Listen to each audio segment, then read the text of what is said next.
I have to go to Baltimore for a second. And we have the black butterfly there, which is theorized by Dr. Lawrence Brown. And so in this theorization, and this also comes in an article from Marcelin White from 2020 as well, where White is talking about Dr. Lawrence Brown's The Black Butterfly as a book, but also as a concept. And so when we consider this, we know that in the 1930s, Black households comprised about 20% of the population, but were confined to 2% of Baltimore City. So they represented 20%, but were confined to only 2% of the city in concentrated neighborhoods within the east and the west of Baltimore. By 2000, this pattern remained largely intact. Black households comprised 64% of the population, and 60% of the neighborhoods in the city were at least 60% Black. So, again, very Black city. But what do we mean by this black butterfly? So there's this picture of the original redlining for the city.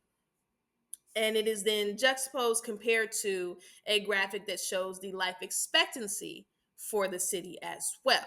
And you will notice that if you look at that life expectancy, where it is low, it shapes two wings. Those wings are East and West Baltimore, which is where we just talked about the population of Black folks is large.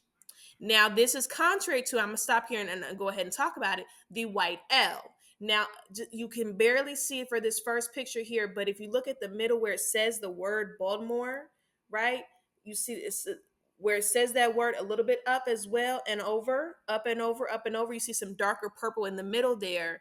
That is the white L. Okay, these are, more newer developed areas. So again, on the original redlining, it didn't have much shake into it, but now very developed gentrified areas. Okay.